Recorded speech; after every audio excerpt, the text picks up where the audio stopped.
सर्वांचा मित्र कौस्तुभ सोबत आणि गौरव जोशी जो कॅमेऱ्याच्या मागे आहे, आम्ही साऊथहॅम्प्टनला आलेलो आहे। सध्या तिसऱ्या आणि चौथ्या टेस्ट मॅचच्या मधला सुट्टीचा काळ आहे, त्यामुळे साऊथहॅम्प्टन फिरायचं आहे। आज एका वेगळ्या म्युझियमला जाणार आहे ज्याचा संबंध टायटॅनिकशी आहे, एवढंच मी तुम्हाला सांगतो। बाकी मला प्रश्न विचारू नका, माझ्यासोबत त्या म्युझियमला चला चला चला।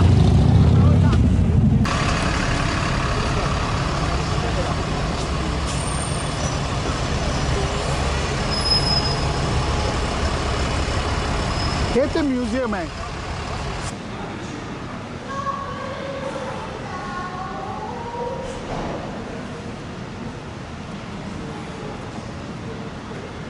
या म्युझियमची सुरुवात होतीये, मी बोलत नाही इथं बघा।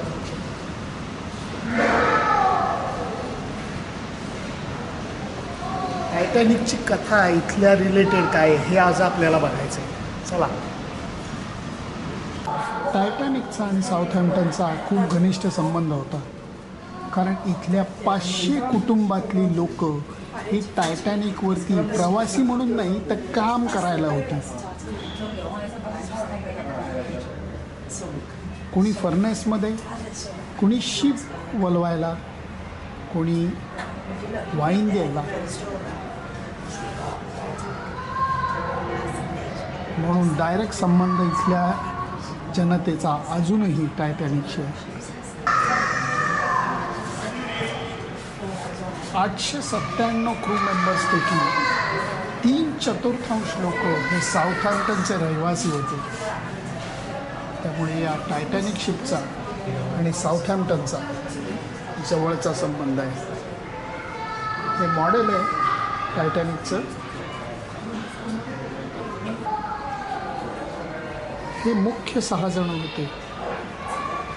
एडवर्ड जॉर्ज स्मिथ हे कॅप्टन होते, चार्ल्स हर्बर्ट सेकंड ऑफिसर होते, वॉल्टर फ्रान्सिस कोल ट्रिमर होते, मेबल मॅनेट स्टुअर्ट फर्स्ट क्लासचे होते, सिडनी सॉन्ड्री स्टुअर्ट थर्ड क्लासचे होते आणि आर्ची ज्युएल हे लुकआउटला होते।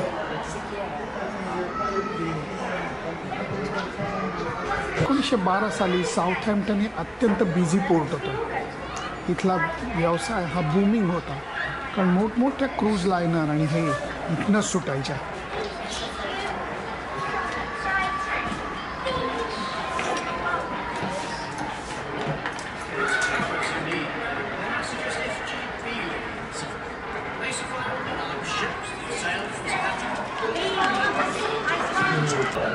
...1912 साली टायटॅनिक निघण्याच्या अगोदर 7,000 टन कोळसा तिथल्याच लोकांनी टायटॅनिकच्या माईनमध्ये भरलेला होता।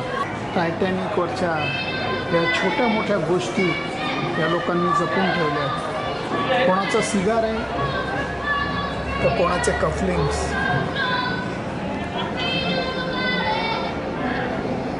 कपडे साफ करायचा ब्रश आहे, सूट यांनी साफ करतात, तर इवन टायची पिन सुद्धा दिसते। ते बघताना अक्षरशः टायटॅनिकमध्ये आपण एंटर करतोय असं वाटतं।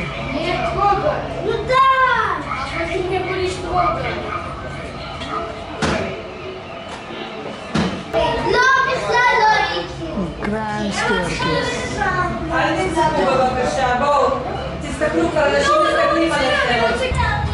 सेकंड क्लास केबिन कशी असायची त्याची प्रतिकृती आहे। टायटॅनिकची सेकंड क्लास केबिन अशी होती।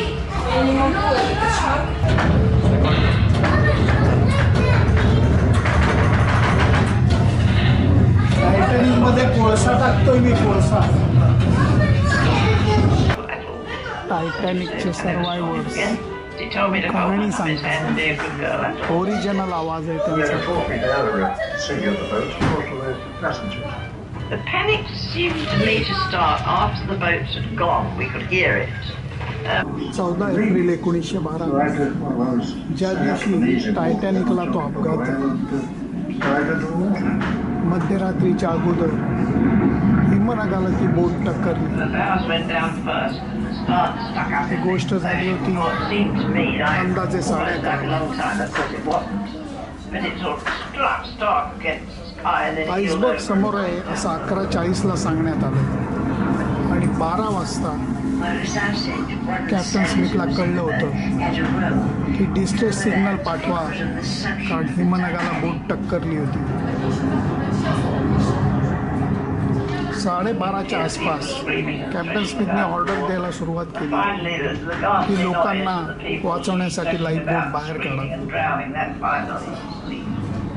बरोबर 1:15 वाजता, म्हणजे 1.25 तासामध्ये ही प्रचंड मोठीशी डुबायला लागली. लोकांनी उड्या मारल्या बोटीवरनं स्वतःचा जीव वाचवण्याकरता, आणि बरोबर त्याच्यानंतर 1 तासाने पहाटे 2:15ला बोटीचे 2 तुकडे झाले आणि पुढच्या 2च मिनिटात एक मोठा तुकडा पाण्यामध्ये बुडून गेला. ही गोष्ट घडली ती 14 एप्रिलला, 14 एप्रिल 2012. साऊथहॅम्प्टनचं आणि टायटॅनिकचं असलेलं हे विचित्र नातं या खोलीमध्ये त्यांनी बंद करून ठेवलं आहे. तुम्हाला वरनं काही दिसणार नाही, परंतु प्रत्येक लाल डॉट जो आहे या साऊथहॅम्प्टन सिटीमधला, तिथेही 500 कुटुंबातली माणसं राहत होती जी टायटॅनिकवरती काम करत होती. त्यामुळे अक्षरशः जे साऊथहॅम्प्टनमध्ये ही 500 कुटुंब या अपघाताने उद्ध्वस्त झाली. या लाल डॉटवरनं चालताना रक्तावरनं चालल्यासारखा फील येतोय.